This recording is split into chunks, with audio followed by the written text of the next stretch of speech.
Fala pessoal, tudo bem com vocês? Que saudade que eu estou de vocês todos. É um tempo em que nós não sabemos muito ao certo como ficará a situação, mas temos certeza que o nosso Senhor, o nosso Deus tem nos guardado e nos protegido de tudo e protegido você e sua família também. Nós estamos nesse momento aqui dando início ao nosso culto e que neste tempo, nesses momentos que juntos, mesmo distantes, mas juntos em oração, em união, que possamos aproximarmos em fé e juntos orarmos ao nosso Deus, que é aquele que nos conhece, é aquele que conhece os nossos corações.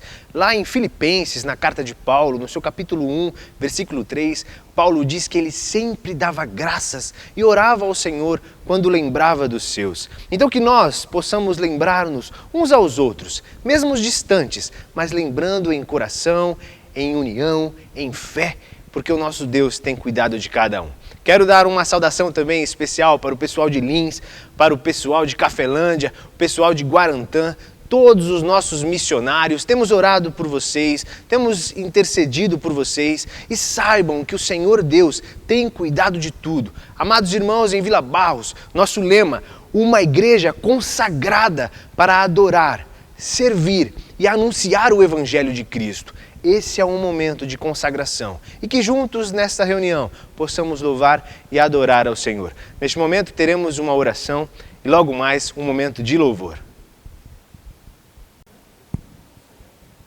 Queridos irmãos, tudo bem com todos? Estamos juntos, não tem sido fácil, mas ficamos todos em oração, porque o Senhor, Ele sabe e Ele está conosco nesse momento difícil. Oremos.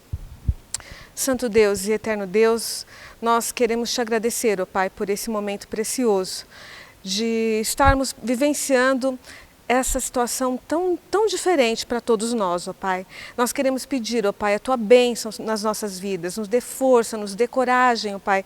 Não deixe que venhamos a desanimar, ó Pai, mas que possamos entender que tudo vai passar, ó Pai, com a Tua graça e com a Tua misericórdia. Abençoe a cada um de nós, abençoe cada irmão, aonde quer que ele esteja agora, ó Pai. Abençoe suas famílias, todos nós, ó Pai, nos dê força, graça. Tenha misericórdia de cada um de nós, ó Pai. Eu oro e agradeço em nome de Jesus. Amém.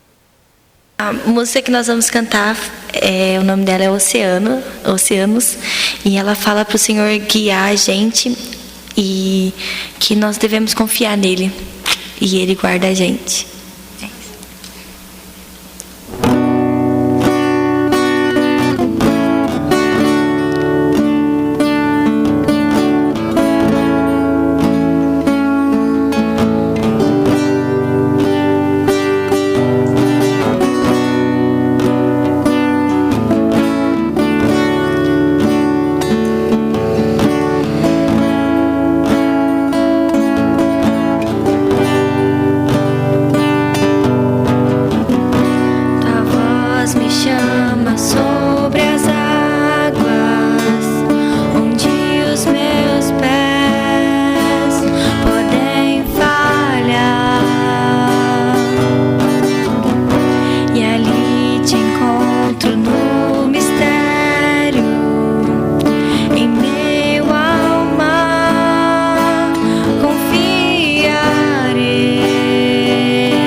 Glória a Deus, irmãos.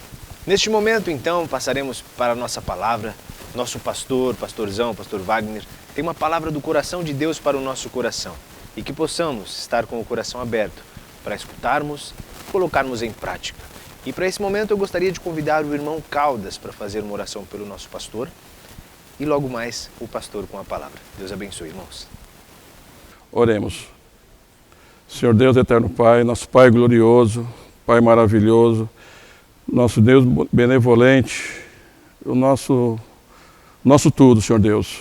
Muito obrigado por esse culto, ó Deus. Obrigado pelo que o Senhor tem feito em nossas vidas, ó Pai.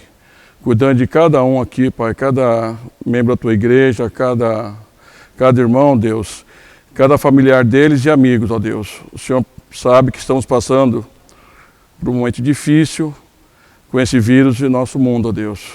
Que a Tua mão poderosa, ó Pai, seja sobre todos, nos guardando, nos protegendo, Pai. Que logo, logo, Pai, pela Tua misericórdia, tudo volte à nossa normalidade, ó Deus. E colocamos agora nesse momento a vida do nosso anjo da Tua igreja, ó Deus, nosso pastor Wagner. Que o Senhor continue abençoando ele, dando sabedoria, Pai, dando tranquilidade. E como foi dito, ó Deus, passaremos por tribulações, mas temos a esperança, a nossa esperança é no Senhor, ó Deus. O Senhor é o nosso escudo, a nossa rocha eterna, Pai. Então, que o Senhor se faça, Pai, presente sempre como o Senhor está sendo feito, ó Deus, na vida do nosso pastor. Abençoe também aqueles que estão a campo, nossos missionários, ó Deus. Também cuide deles, Pai, na parte da saúde, na proteção, Deus, e naquilo que eles necessitem, Pai, para estar ali naquele campo, Pai, levando a Tua palavra, ó Deus. É em nome de Jesus que eu oro e agradeço por tudo. Amém, Senhor.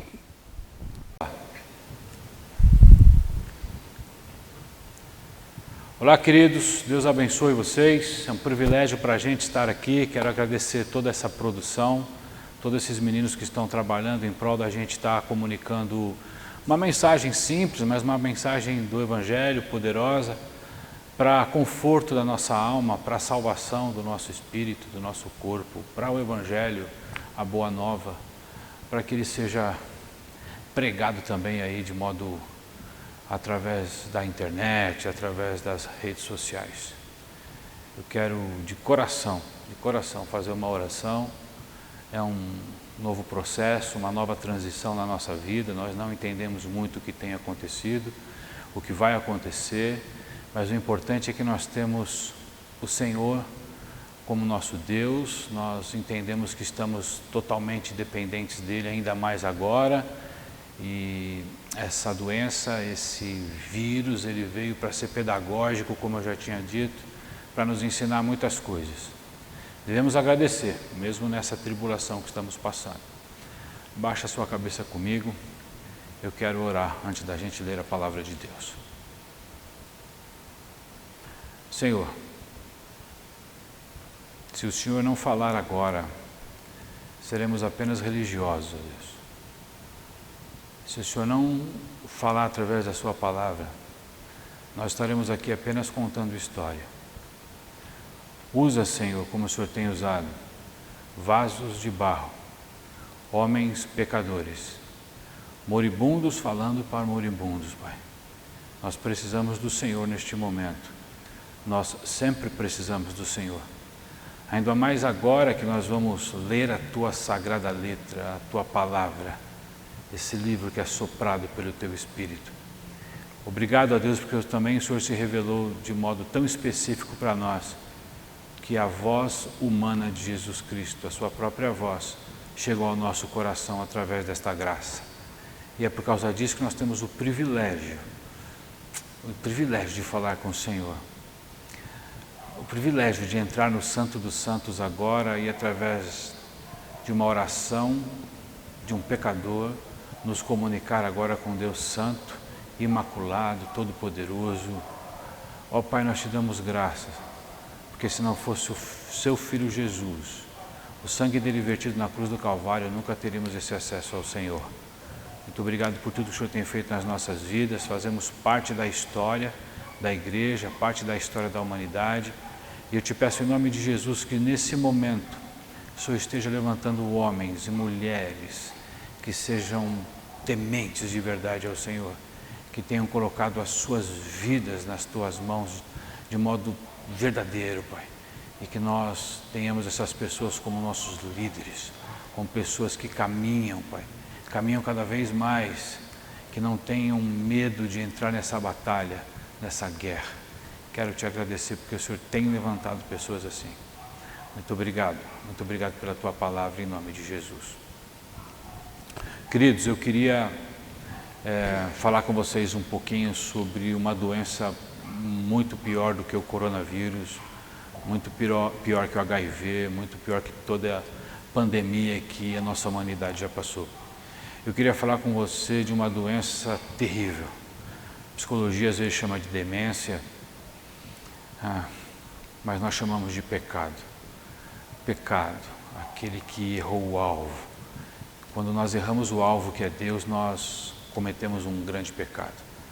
Interessante é que eu quero ler um pouquinho em Romanos, no capítulo 3 de Romanos, no versículo 23. O apóstolo Paulo diz que todos pecaram. O pecado ali ele é universal. Todos erraram, todos pecaram. A minha tradução diz assim: pois todos pecaram e destituídos, separados, estão da glória de Deus. Todas as pessoas que você conhece no mundo, você pode pensar em qualquer uma agora, a sua mãe, o seu pai, a sua avó, todos eles pecaram. É isso que Paulo fala, que todos nós temos uma natureza em Adão e essa natureza é pecaminosa. Nós erramos o alvo. Por causa de Adão, toda a humanidade errou o alvo, toda a humanidade virou as costas para Deus.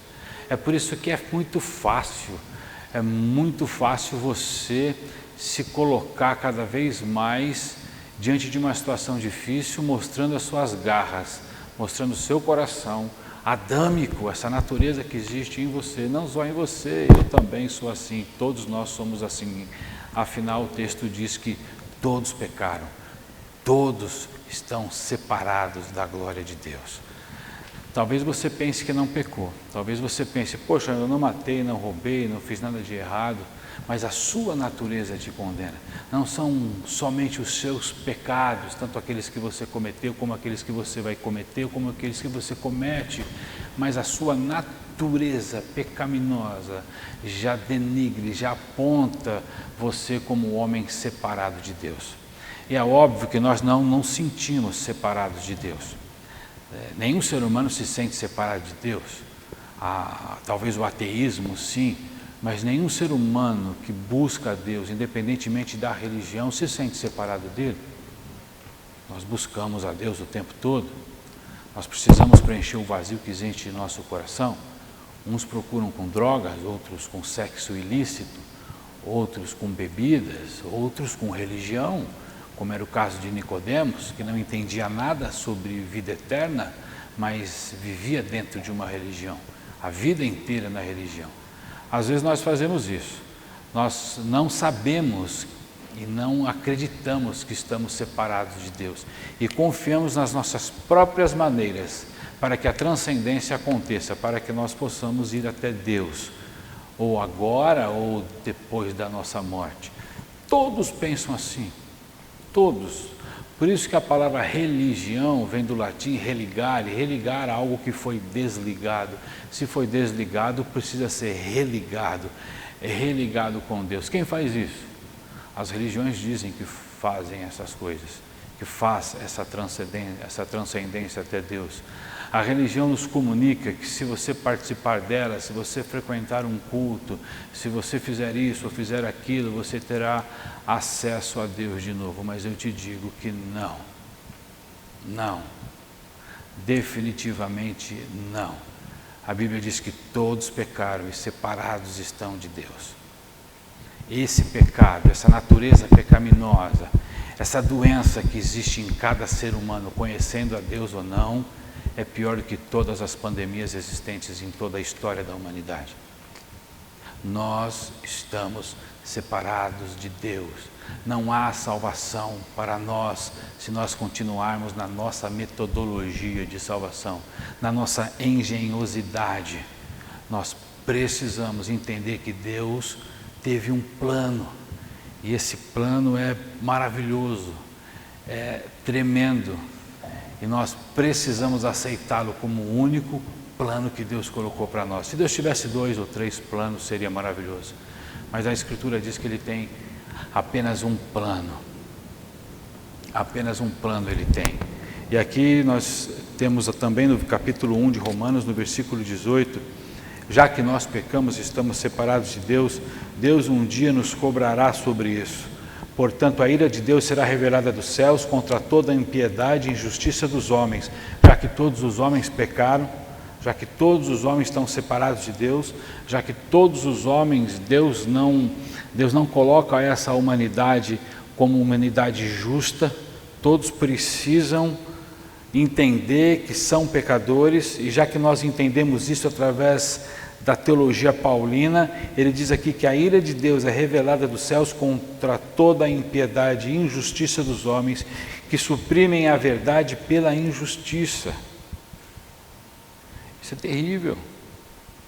Isso é terrível, porque se eu sou pecador, um dia eu teria que prestar conta a Deus. Romanos 1,18 fala que a ira de Deus se manifestará contra todo aquele que pecou. Romanos 3,23 fala que todos nós somos pecadores. Então nós estamos numa situação muito difícil diante de Deus. Mas, capítulo 5 de Romanos, existe paz e alegria quando nós entendemos aqui. Paulo vem tratando o pecado humano. Capítulo 1, capítulo 2, capítulo 3. Capítulo 4 ele fala que Abraão foi justificado.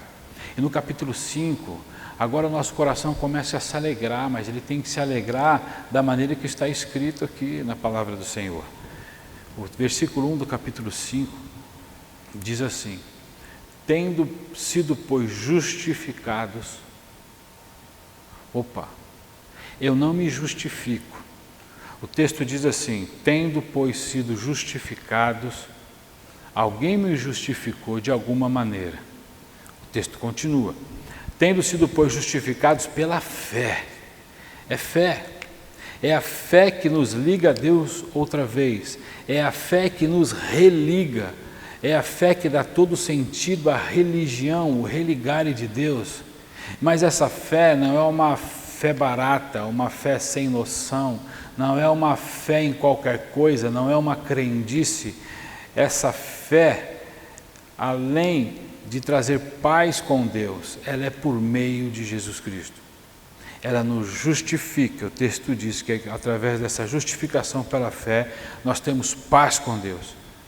E essa paz, essa fé é por meio do Senhor Jesus Cristo. Deus tem um plano. Esse plano é resolver uma parada errada que todos nós fizemos. Todos nós em Adão pecamos, todos nós em Adão erramos.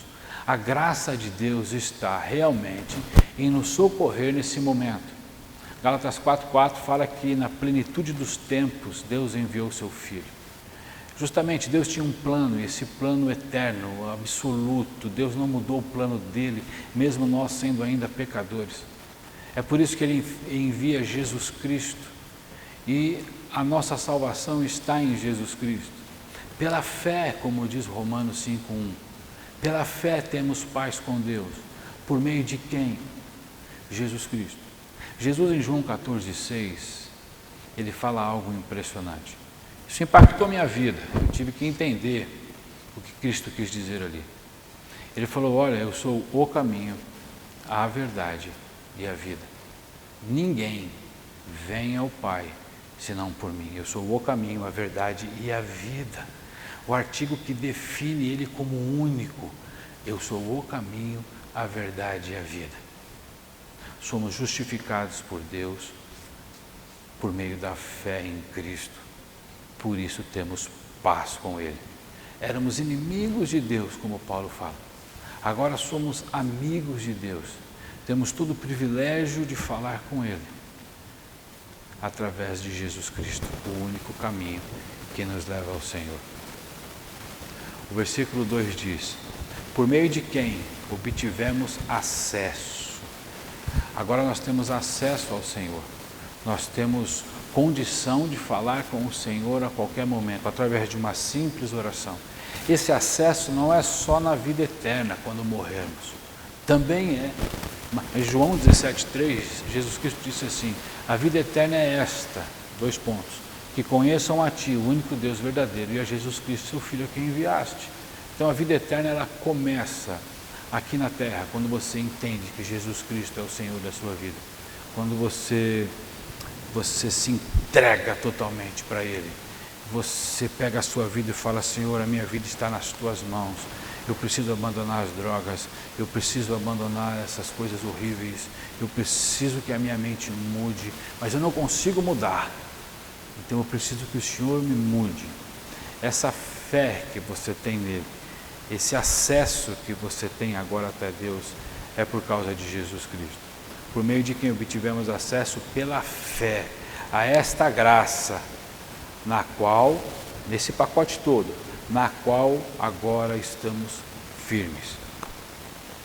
Não há dúvida, a cruz de Cristo não é uma possibilidade, como muitos acreditam. A cruz de Cristo é uma certeza. Cristo morreu por aqueles que creriam. Cristo morreu por aquele que entregou a sua vida a Ele. Então estamos firmes nessa promessa.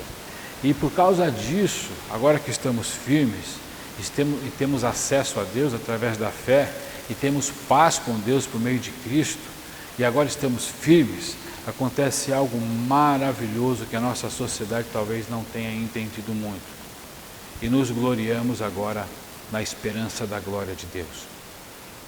Nos gloriamos agora na esperança da glória de Deus, e não só isso, mas também nos gloriamos nas tribulações. Sociedade contemporânea, sociedade pós-moderna, consegue entender o que é se gloriar nas tribulações? Nossa geração às vezes não consegue entender o que é tribulação. Os pais não permitem mais que os filhos passem por tribulações.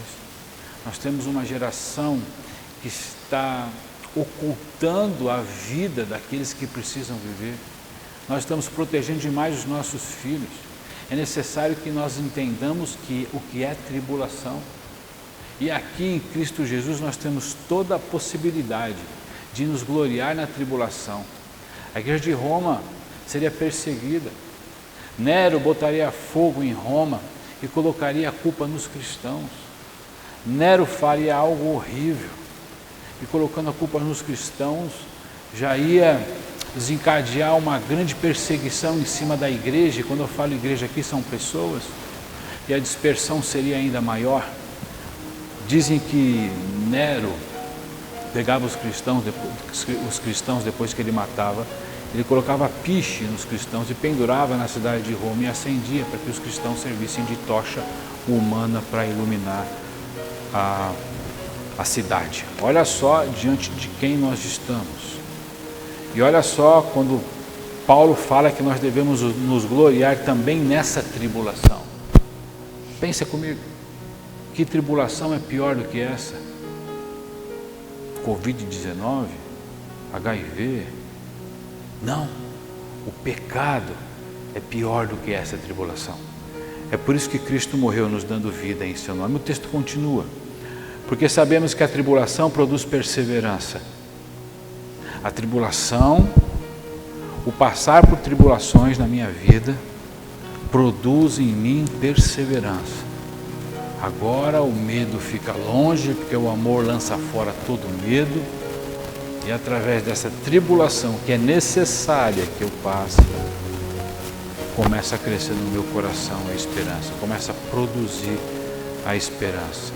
Nessa esperança vem um caráter aprovado, produz em mim, gera em mim um caráter aprovado.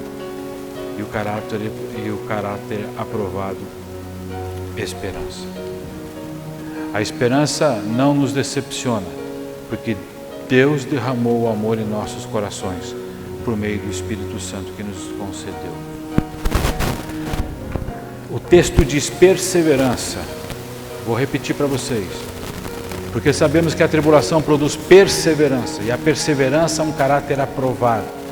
E o caráter aprovado, esperança. A esperança não nos decepciona, porque Deus derramou seu amor em nossos corações por meio do Espírito Santo que Ele nos concedeu. A partir do momento que você crê em Jesus Cristo, você é selado pelo Espírito Santo de Deus. Efésios 1:3 diz que nele vós estáis, depois que vocês ouviram o Evangelho da salvação, tendo nele crido, foste selado com o Espírito Santo da promessa. Eis aqui um grande problema universal, o pecado do homem. E eis aqui também diante de vocês a solução de todo esse problema, Jesus Cristo. Entender quem é Jesus Cristo é entender o que é a vida. Entender o que é Jesus e entregar a sua vida a Jesus Cristo é melhor do que ter a própria vida. Então eu queria fazer um desafio a você, você que está me ouvindo, você que está me assistindo. Entenda através das Sagradas Letras quem é Jesus Cristo. Mas quando você ler a Bíblia, tire toda a sua ótica da religião, da religiosidade. Elimine isso do seu coração. Leia a Bíblia de modo simples, de modo espiritual. Perceba quem é Jesus nessas letras aqui. Comece pelos Evangelhos, que são, nós falamos que é mais fácil. Comece pelo Evangelho, mas continue caminhando para você entender realmente quem é Jesus Cristo. Esse é o maior desafio de toda a humanidade. Ou você abraça Jesus Cristo, ou você vira as costas para Ele. Eu queria orar com você e queria pedir que nesse momento o Espírito Santo fosse até o seu ouvido e conversasse com você e tocasse no seu coração, porque talvez você precise se arrumar com Deus nesse momento. Baixe sua cabeça, faremos uma oração. Senhor, eu te peço em nome de Jesus que o Senhor entre com providência espiritual na vida de todo aquele que está nos ouvindo, nos assistindo. E quero te agradecer por tudo que o Senhor tem feito, ó Deus. Obrigado por tudo. Obrigado pelo amor que o Senhor tem conosco, que é um amor tão incondicional, que o Senhor enviou o seu próprio Filho aqui para nos salvar, para pagar uma dívida que ninguém pagaria, ó Deus. Uma dívida que só o sangue imaculado do seu Filho poderia pagar em nosso lugar. Quero te agradecer por tudo que o Senhor tem feito. Quero te agradecer pela liberdade que nós temos de abrir a Tua Palavra e comunicar de modo livre no nosso país. Quero te pedir proteção àqueles que estão longe, estão em países que o cristianismo é perseguido, protege todos eles também, Pai. Mas principalmente esse que nos assistiu, que nos ouviu, o Senhor esteja cobrando a situação da vida desta pessoa, que ela possa se arrumar com o Senhor. E nós sabemos que para se arrumar com o Senhor é unicamente através de Jesus Cristo, seu Filho. Muito obrigado, é no nome dele que nós oramos, Pai. Amém. Bom, eu quero chamar aqui o nosso louvor agora. Nós vamos cantar um último hino, um último cântico, e nós vamos chegar até Deus agora através desse cântico. Queria que você cantasse conosco também e que nós possamos, mesmo de modo virtual, nos conhecer melhor e entender o plano de Deus para as nossas vidas. Deus te abençoe.